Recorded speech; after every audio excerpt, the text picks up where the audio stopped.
Good morning. So, we have just recently acquired the Creative Quantum tank in Nomifactory Unofficial. This is our quest book. As you can see, it has been done. So, let's do a base tour, because why not? This is my co-op member, Mr. Espish 77. Our current playtime is, I have 148 hours, he has 82 hours, so that's what, like 230 hours total to get to the Creative tank. Not counting offline chunk loading, of course. So, over here is our GP power generation, the water mills, dragon egg mills. This is Grains of Infinity, so we have a setup in the overworld, bringing the grains back here. Over here, this is our sugarcane farm, which is turned off at the moment for lag purposes. This is powering like our first steam dynamos, and also we're using it for biomass, which we'll get to later on. This is our first AE2 setup. So we used to have like our ME drives and stuff here, but we moved that. Our first LV machinery for like crafting stuff. I think we still use this for clay electrolysis, like our aluminium, lithium, silicon, that sort of thing. Never bothered to upgrade it, although it doesn't seem to be working now. I'm not sure why. Anyways, this is our first MV line for all the MV stuff that you need, like the laser engraver, cutting machine, and we also have a couple other machines over here. I think we used to have circuit board crafting over here, like iron 3 chloride and sulfuric acid. Here we go. So you need iron 3 chloride here for the plastic circuit board, and sulfuric acid here for the other plastic circuit board. They're called the same thing, which is a bit strange. Anyway, ooh, eyes of Ender. So, over here, this is the deep mob learning tower. So we have a bunch of simulation chambers, bunch of loot fabricators. The vast majority of these are for diamonds and ender pearls, since you need a lot of diamonds for power and for things in the late game, and you need ender pearls for making polymer clay, and also we use it for tungsten, which we'll see in a moment. This is the draw storage wall for all of our deep mob learning acquisition items. It's connected to the ME system, and these ender chests here are transporting diamonds to the end dimension and the nether dimension, where we have air collectors for ender air and for nether air. So we're being powered by numismatic dynamos. So that's what these ender chests are for. Over here, this is just the general work area, where we have a bunch of like anvil, enchanter. This is all of our micro mission auto crafting, the terminals, the ME drives, manual soul binder for if we need to make a powered spawner. This is a general AE2 work area. Automatic passive aluminium. So aluminium is being transported from the electrolysis over there. So now we have the numismatic dynamos, which produced us power up until solar panels. Over here we have a soul binder, which I believe is for ender crystals. Yep, there we go. So over here, this is passive polyethylene production and PVC as well. So we are automatically storing the bars, the sheets, and the PVC sheets. So there's actually two recipes for ethylene that you can do in like the MV tier. So you can do sulfuric acid plus ethanol. So you can do this recipe here, sulfuric acid plus ethanol makes ethylene. The recipe that we chose to do actually is this recipe right here. Severely steam cracked light fuel makes ethylene.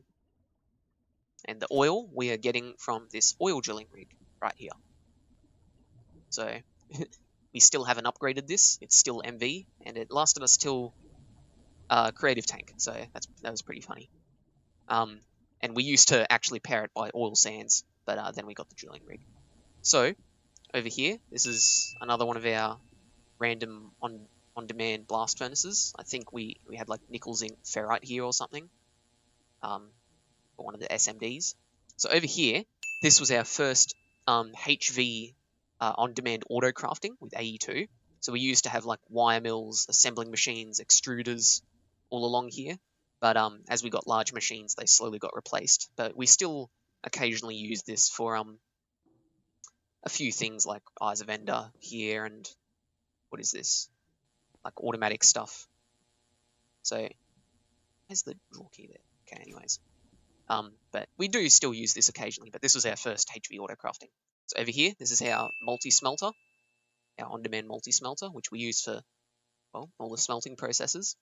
Over here, this makes us phosphoric acid from apatite. So if we have a look, apatite dust in a chemical reactor with sulfuric acid and water makes us phosphoric acid, and you need a lot of phosphoric acid for luminescence. So that's what this does. And as you can see, we have a lot of gypsum backed up. Over here, there's a few sort of complicated chemistry lines over here, which we'll explain. So this is polymer clay, which we don't really use anymore, but this was our first kind of main setup at HV. So forge hammers, making clay. This was extracting ender pearls, making clathrate. This multi-smelter was making glass for quartz. See here. But again, this is disassembled. Later on, we upgraded to this system here. So large chemical reactor is making the clathrate, and the multi-smelter is making the pulsating dust. So over here, this is a bunch of passive processes that are a little bit miscellaneous. So here we are turning gas tiers into chlorine and hydrogen through this electrolyzer here, and also sodium hydroxide for various other purposes. This is making coal dust, which is stored, which is turning into carbon dust, which is also stored. We are then making wrought iron, and then it's all being combined into steel. So this is essentially just passive steel right here. Over here, this is just a few on-demand crafting stuff like the forming press and autoclave for Lapotron crystals and so on and so forth. Over here, this is rocket fuel. So importing all the fluids except for hydrogen, I think, because we ran out of hydrogen at one point. So pretty simple, just a bunch of chemical reactors essentially, all making stuff for rocket fuel. Over here is epoxy resin.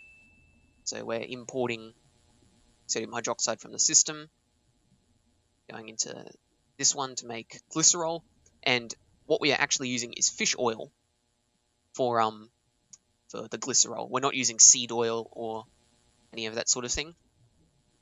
So again, more chemical reactors, more automation, and eventually it makes epoxy resin, which is stored in these drawers over here. So we have the normal sheets, and then we have the fiber reinforced sheets. We are also making the raw carbon fibers here from epoxy resin and carbon dust, which we make at that system over there. And the phenol, we just have a pyrolyze oven over here.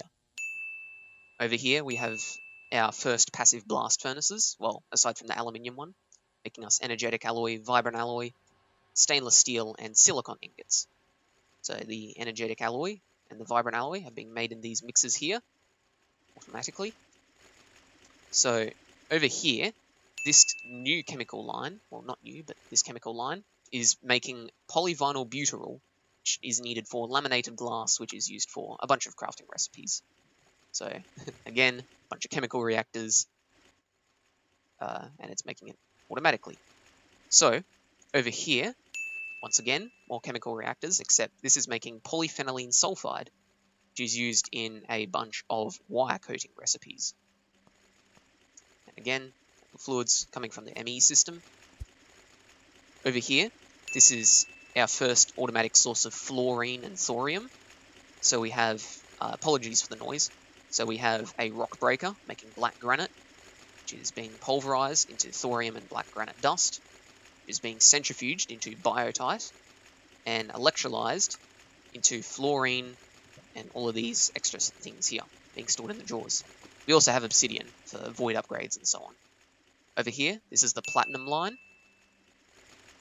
So we have a interface supplying all of the platinum ingredients, which you get from the platinum group sludge, which I'll show later on. And this is automatic processing for all of those things. So you can get your ruthenium, your rhodium, palladium, all that good stuff. Over here, this is automatic iron 3 chloride. So we used to use a setup way back over there, the MV MV headquarters, whereas nowadays we use these two chemical reactors.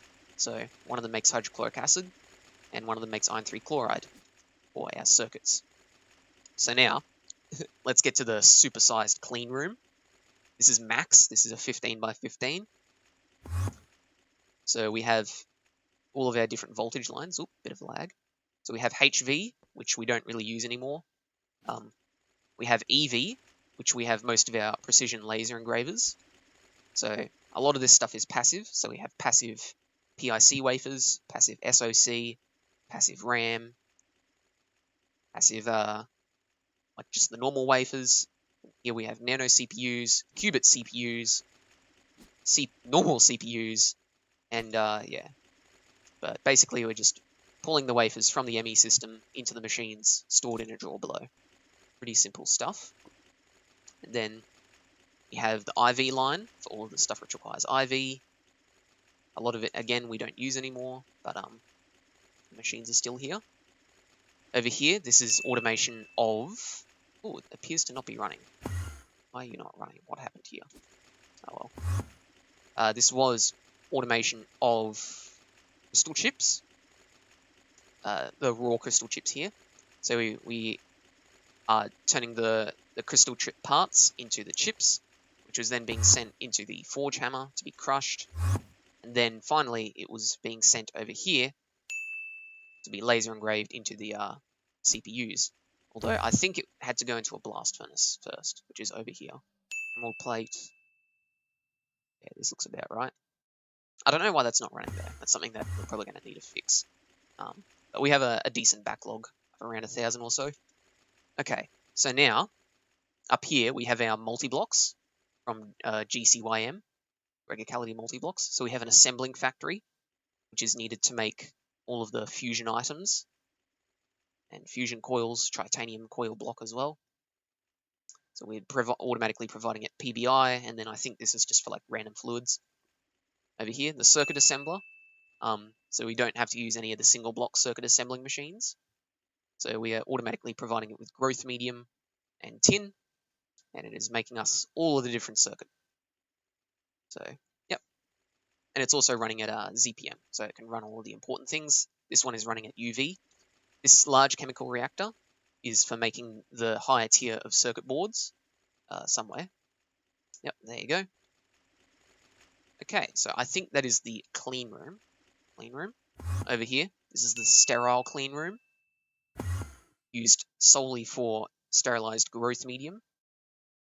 So, passively making all the resources needed. Got dragon eggs for the stem cells. It's all being made all automatically, or all passively rather. And because when we first made this, sterile filter casings, were quite expensive. So this was quite the expensive recipe when we first made it. So to compensate, we just made it a really tall clean room so we could fit all the machines inside while using the minimum number of casings. Over here, this is just making biomass and biochaff, since you don't really need to do this in the clean room, so we just did it outside. Over here, this is PBI, probably the most complicated chemical processing chain in the pack, I would say. So we have a bunch of large chemical reactors making all of the different complicated sounding thingy-majiggies. It's all passive, of course. I think this one is phthalic acid. Yes, I think this one, yes, there it is. So we have a bunch of pyrolyze ovens, a bunch of LCRs, automatically making the sheets, the bars, and we are also storing the liquid in a drum with a fluid storage bus. So over here, you already saw, this is the blast furnace for making crystal chips, or engraved crystal chips. This setup here is nether air. So there's actually kind of only two useful byproducts from nether air. This is pretty useless, this is pretty useless, this is pretty useless, and this is pretty useless. So the coal gas is good, because you can turn it into ammonia, which is a pretty useful chemical. And neon you need for omnium, and also for a couple blast furnace recipes. So over here, we just have a bunch of automatic blast furnaces with interfaces supplying all the fluids and dusts and so on. So usually what we do is if we're low on a specific ingot, we just order like 1,000 HSSE or whatever, and it just cooks away. We didn't really end up passiving a lot of these things because they require a lot of expensive ingredients. We probably should have passived them, but didn't, so that's alright. Over here is a chemical processing line for a few different things. So we have tetranitromethane for C10 boosted diesel. We have Aqua Regia for platinum group sludge and producing all of these different things. We have indium being made here, I think. Oh, we need purified sphalerite, but this would otherwise be making indium. There you go, it's all being pulled in from the ME system. Over here, this is our super duper ore processing setup, which is set up very smartly. So all the ores are being pulled in via the ME system from all of our microminer missions and buying with Omni coins and so on. They get crushed, they get sent into here. There's a bunch of filters for like the stone dust and so on. Goes into the washing plant, gets washed. Goes into here. We have a packager for all of the tiny dusts from the washer. Then gets crushed again. Then finally gets centrifuged in the large centrifuge. Then once again we have a bunch of packages for the small dusts and the tiny dusts. And we also have a bunch of other things that require centrifuging being pulled into it automatically as well, so that we can kind of multitask and use the same machine for multiple uses. Over here is fission. It appears to have melted down, which we never fixed, but I didn't set this up, my co-op member set this up, but it was a very good setup. How are we out of silicon? No idea. But yes, it was very good. We have all the nuclear ingredients in here. It's all being processed over here, being solidified and filled into the drawers. Again, I can't really explain how this works because I didn't set it up, but it did the job. We were going to initially do a very big fission reactor for power, but the tungsten costs were too high, so we eventually just did solar panels. We have a lathe for on-demand lathe crafting, all the different rod recipes and rounds and so on. Over here, this LCR is making sulfuric acid, all the different processes, so just sulfur plus water makes sulfuric acid. A lot easier than doing the whole trioxide dioxide process. Over here, this is a vacuum freezer, which I believe is just making helium, liquid helium rather, so just freezing it to liquid helium, because this is used in the cooling down of a couple ingots. That's that. Over here, this is Ender, I believe, making all of the different Ender byproducts, nitrogen dioxide and so on. Yep. Over here, this is just some more passive blast furnaces for nitrogen and so on. What is this? More nitrogen because of the different fluids that are required to cool down some blast furnaces. This, I believe, is our first titanium automation. Magnesium, carbon, chlorine, yeah. I didn't set this one up either, this was my co-op, but I believe this is our first titanium. And what is this one? Oh, more just blast furnace stuff. Okay. Over here, this is a blast furnace for black steel, being made automatically. Over here, this is our normal liquid air distillation. So this was actually our first like passive automation of nitrogen and oxygen, actually, since we did have the salt water system before, but that doesn't actually produce oxygen or nitrogen. It only makes hydrogen and chlorine. So this was sort of a good source of the other main liquids that you use in chemistry and whatnot. Over here, this is PTFE, or go to hell, as some of you might know it as. So the way that we actually get methane is from cooking fish and centrifuging it to get methane, which was a pretty funny method, since you get copious amounts of fish from deep mob learning. You get one stack per pristine matter, which is very, very strong. We use that quite a lot. So again, more chemistry, more chemical reactors being made automatically. We storage bus the fluid, so we can use fluid PTFE in parts of the base. And we also store the bars, the sheets, and what is this? I guess this is where we make snowballs. And then over here, I believe this is where we make silicone rubber. So we have chem reactor mixing all the stuff, making the fluid, and then again we are solidifying it into the sheets. And oh, okay. And this, I guess, this is where we make sodium potassium. I do sometimes forget where we make things in this base because it's quite large. Over here, we have a big passive line for making all the dusts needed for signalum and lumium. So, it's basically just the repeated supply items from an interface, goes into the machine, goes into the drawer. Most of these drawers we have limited to just hold one stack, since we don't really need the ingredients themselves, we just need them as like crafting ingredients. We could have done level emitters, but holding them in downgraded drawers is a bit easier, personally. You just have it all connected to a drawer controller with a storage bus. But all of this is dedicated to making ingredients for signalum and lumium. And also over here we have a couple more things for endurium, like lead and blue steel. So speaking of, over here we have blast furnaces automatically making signalum and lumium. Oops, all the ingredients go into the mixer, make the dust.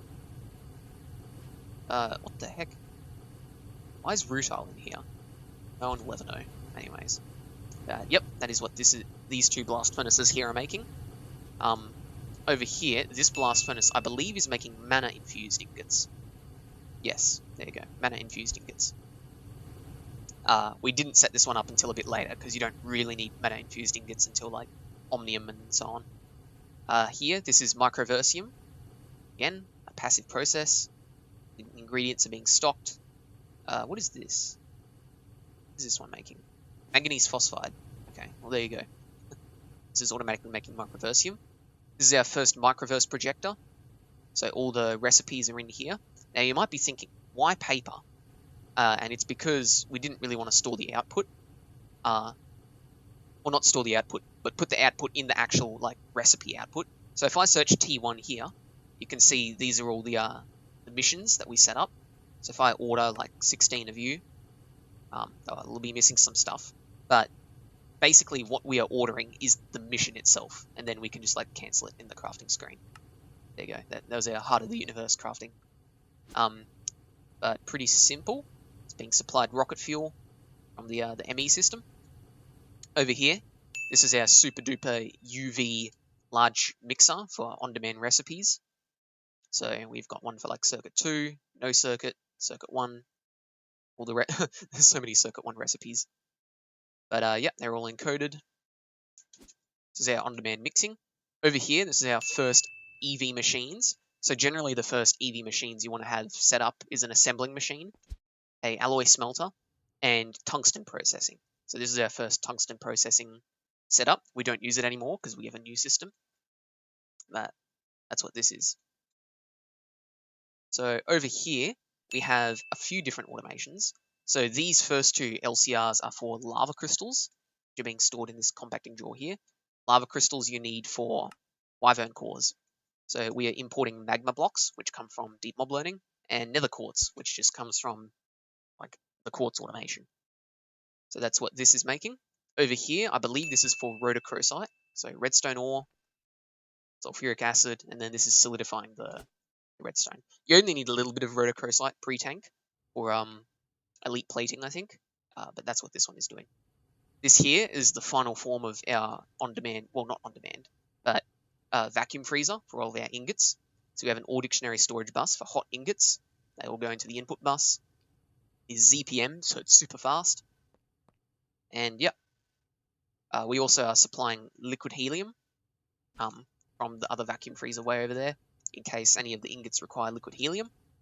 Over here, this is a bunch of our on-demand multi-blocks for crafting a bunch of stuff. So we have an assembling machine. All the liquids are being supplied.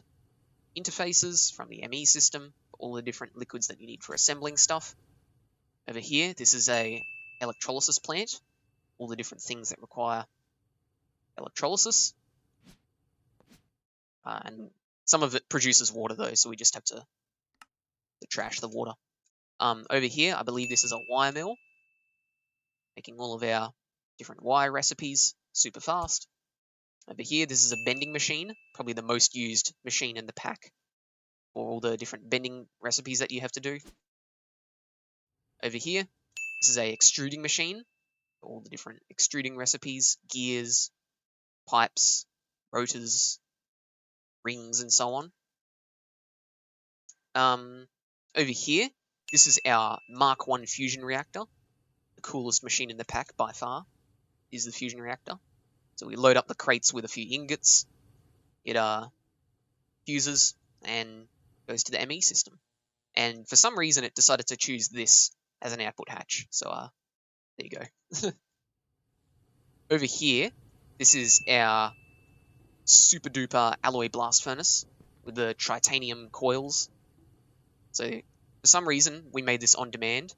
I don't know why, but it seemed to work out. So this makes all the special ingots you need for Gregor-Callaghan multi-blocks and a few other different ingots as well. We just have the vacuum freezer to freeze it all down. Power out the back. Over here, this is our extended crafting automation. Tables, the recipe packages, pretty simple, self-explanatory. Over here, this is automation for nanodust. So we are crushing all the different rods from deep mob learning, making the powders. These are the crafters out the back. All these extra ingredients like redstone, saltpeter, obsidian, this is all pretty free from either deep mob learning or other processes. I believe we are also making nether stars here as well. Here's we are out of some things though, maybe luminescence. Anyway, diamond dust, automatically making mana dust.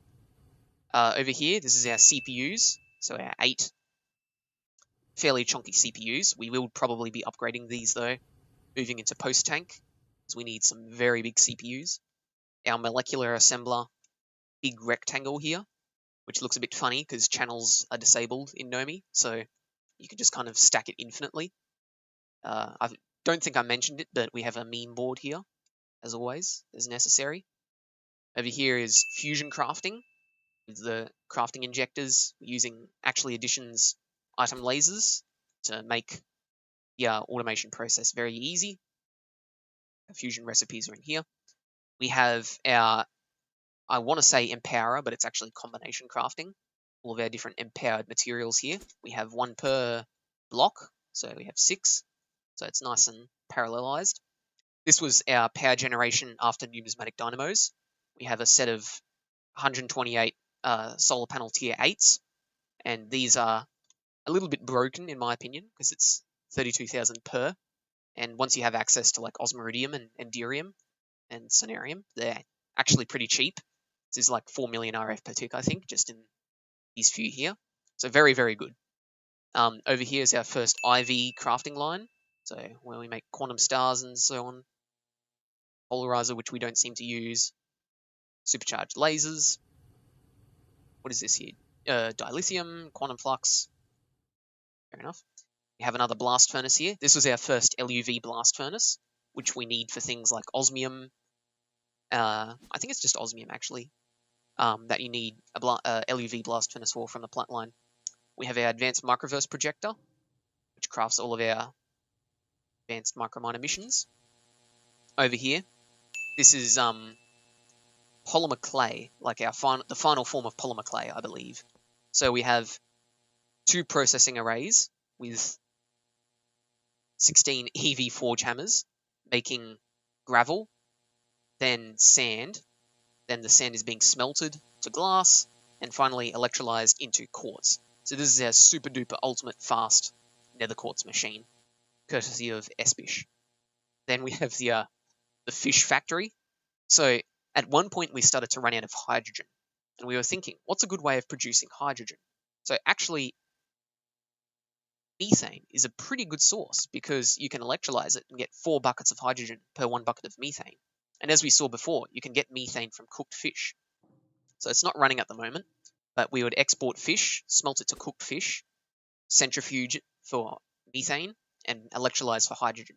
So this is our hydrogen source for quite a while, is the fish factory.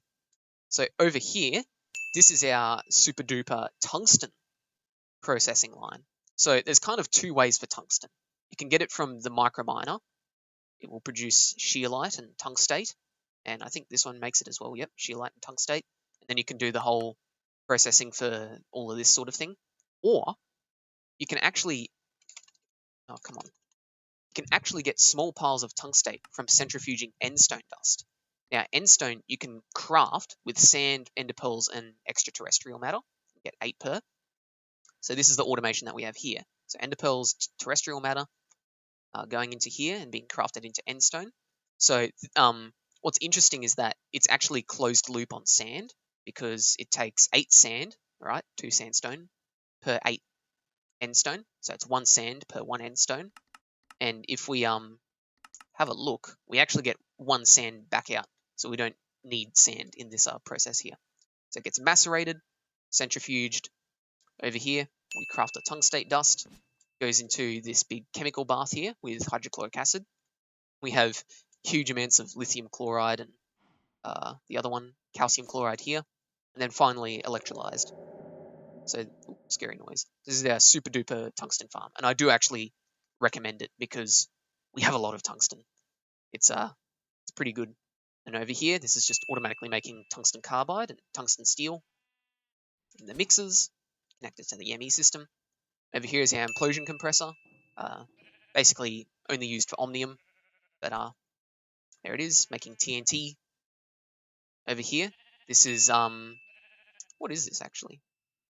Oh, this is diesel. So eventually we ran out of biodiesel for cetane boosted diesel. We ran out of biodiesel, so we switched over to normal diesel because you can get this from oil drilling plant.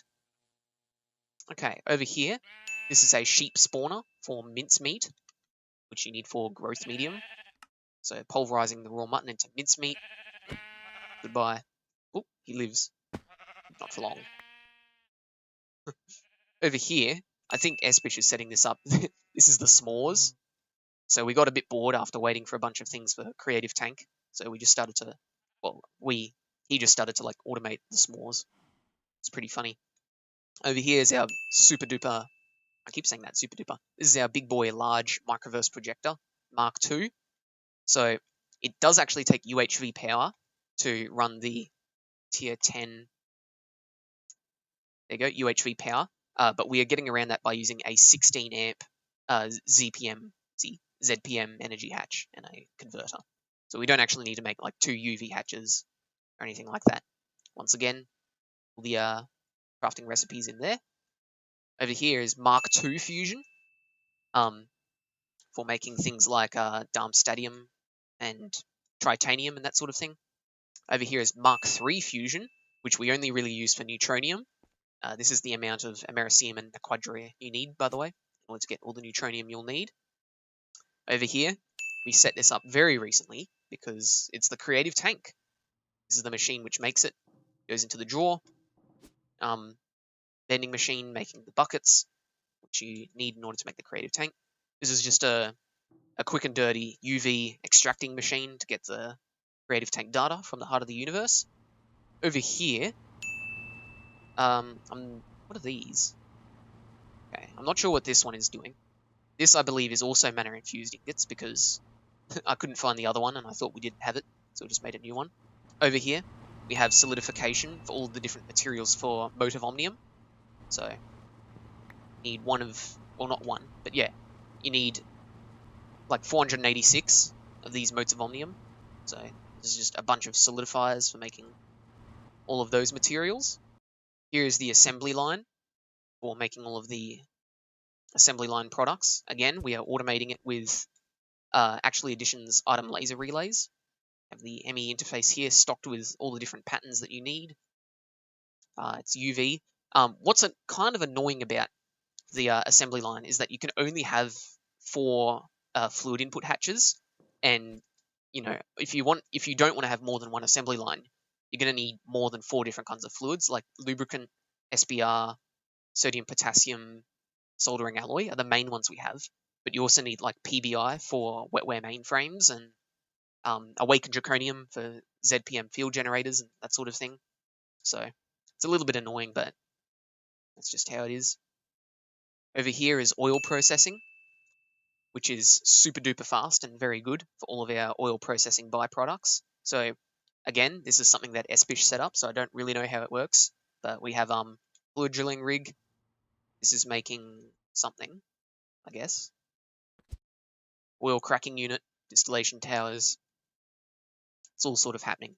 Over here, we have a few more blast furnaces. I realized I didn't really mention this part of the base. So this is automatically making hydrochloric acid, or all the different uses we have for that. This blast furnace here is turning all of our ilmenite into rutile dust.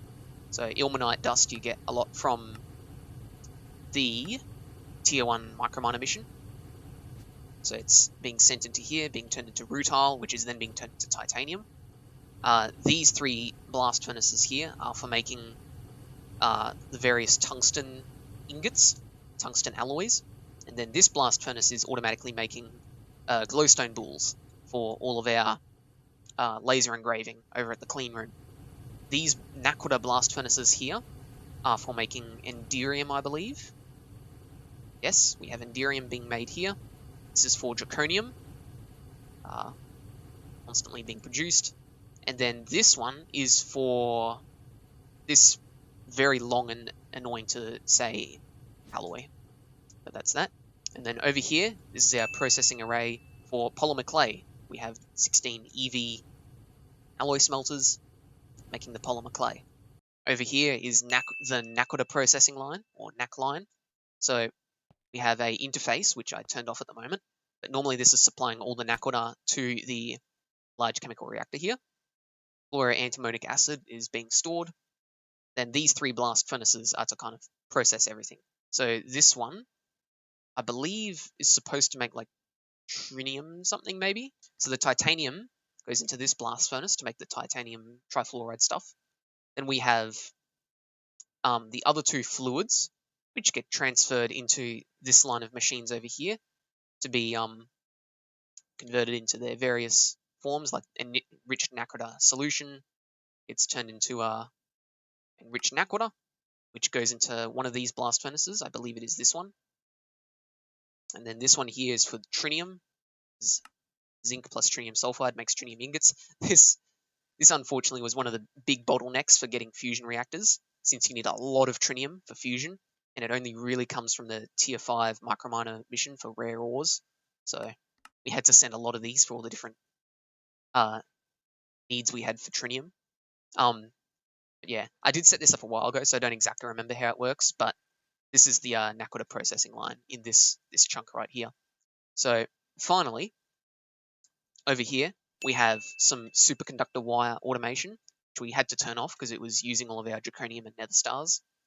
What is this? Glowstone, I guess, for clathrate and nano CPUs and stuff. Over here, this is dark solarium, which we have turned off at the moment since we have enough dark solarium for all of our needs. And it's also for, I believe, Naquadria. This looks like the sort of thing we would use for Naquadria, but we probably have it turned off because it was using too much power. Over here, we just have a couple Nakoda blast furnaces for making various things, like, I think this is more titanium, because the blast furnace over there wasn't fast enough. And then, I think this is just for more random, yeah, like rudite and niobium, titanium. We have a lot of blast furnaces, which are just kind of, we make a bunch of dust and they automatically get processed through them. Over here, we have passive dark steel, passive solarium for the dark solarium. And then over here is auto crafting for that. And then finally, all of the base building blocks. So laboratory blocks, factory blocks for this nice, clean, white and orange aesthetic. Not sure if I mentioned it, but this was our first like proper automation of the basic circuit boards.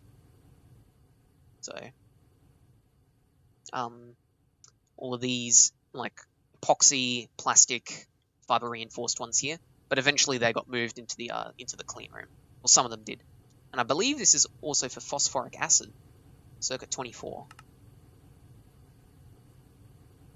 Yeah, there you go, phosphoric acid. So this was where we used to make it, but then we did the apatite recipe over there. This is inscribers, our automatic E2 inscribers. Pretty self-explanatory, crystal growth chamber. One other thing I should mention is that for a lot of our fluids, we use E2 fluid storage cells. So these 64K cells are actually kind of insane because they can hold up to 520, no, I think it's actually 512,000 buckets. That's huge amounts. And because it's AE2, it's very easy to like manage where it's all stored. So if we compare that to like a GregTech quantum tank, that's as much as a quantum tank 3, but it's so much cheaper. Like at the moment, if I order like a 64K fluid storage cell, like it's cheap as chips compared to how expensive the quantum tanks are. So really, really good. So we use this for storing all of our oil processing, and the 3 types of air processing are all stored in A2 fluid storage. I think that just about does it for the base tour. So good luck with your own Nomifactory playthroughs if you are playing the pack. It's a very good pack. I very much enjoyed it thus far. And we'll see you guys at the creative vending upgrade with another base tour, I suppose. So have a magnificent dark day, and goodbye.